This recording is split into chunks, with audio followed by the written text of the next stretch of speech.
In a historic and unsettling turn of events, the United States has elected a convicted felon, Donald Trump, back into the White House for a second term.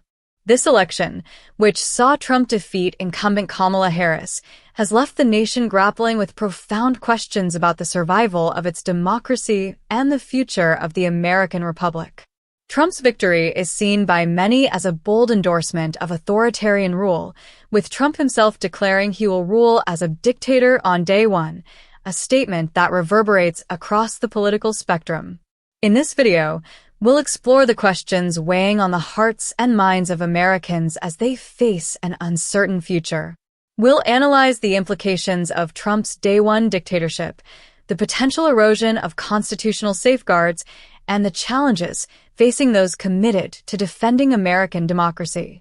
As the country braces for what could be one of the most turbulent chapters in its history, one thing remains clear: the stakes for American democracy have never been higher. 1. The Day One Dictator Promise. What Trump's words really mean. Trump's declaration that he'll be a dictator on day one wasn't a flippant remark. It was a carefully crafted promise that speaks to his vision of power. On the campaign trail and in post-election interviews, Trump repeatedly promised to terminate parts of the Constitution and leverage military force against what he calls enemies from within, a term he has loosely applied to political opponents, dissenting media voices, and other critics. The implications of day one dictatorship. Trump's notion of a day one dictatorship suggests that he's willing to use executive power in unprecedented ways. But what does that mean for Congress, the judiciary, and the press? Trump's rhetoric raises questions about the separation of powers, a foundational principle of American government. If Trump truly views himself as a dictator, how will he handle the checks and balances that have kept presidential power in check for over 2 centuries? 2. Constitutional safeguards under siege. The 14th Amendment and presidential immunity. The Constitution provides specific mechanisms to protect the Republic against insurrectionists, one of which is the 14th Amendment's disqualification clause. Section 3 of the 14th Amendment clearly states that anyone who has taken an oath to uphold the Constitution but subsequently engages in insurrection is disqualified from holding office. Trump's status as an adjudicated insurrectionist. Several state courts have found that Trump's actions on January 6th constitute insurrection, but the Supreme Court has yet to weigh in on whether these state-level decisions can disqualify him from federal office. This question remains a point of contention, with Trump supporters arguing that only Congress can bar him from office. However, this is a nuanced interpretation, and there may yet be legal avenues to challenge Trump's eligibility based on his previous conduct. The role of Congress and the courts. If Trump is sworn in, he would enter office under a cloud of legal uncertainty. Should Congress attempt to remove his disqualification by a 2/3 vote in both chambers, or should it allow the courts to make a determination? The Biden administration, in particular, may face pressure to invoke constitutional protections against insurrectionists. But would these actions be seen as overreach? And would they stand up in court? 3. A return to transactional leadership. Trump's use of power for personal gain.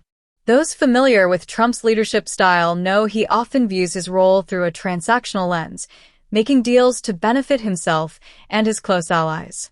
Given his legal troubles, including potential prison sentences, Trump may consider a quid pro quo arrangement with his vice president, possibly bargaining for a pardon in exchange for stepping down, akin to what happened with Nixon. The pardon bargain. Could a resignation be on the table?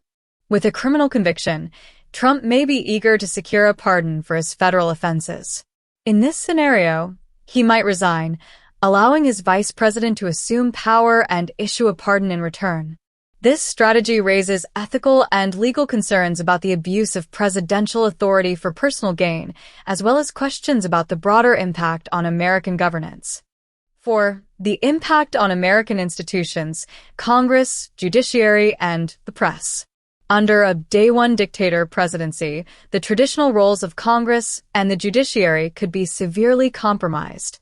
Trump's history of attacking judges, dismissing congressional oversight, and attempting to control the narrative through his media allies suggests he could strip these institutions of their ability to serve as checks on his authority. What role would Congress play? If Trump consolidates power, Congress may find itself sidelined.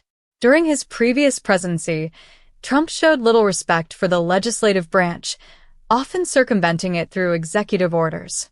Many fear this trend would intensify, leaving Congress with limited power to challenge or check his actions. Judicial independence and the future of the courts. The judiciary has been a frequent target of Trump's ire, particularly when it rules against him. Trump's Day One Dictator stance signals potential danger for the courts, as he could ignore or defy rulings that conflict with his agenda.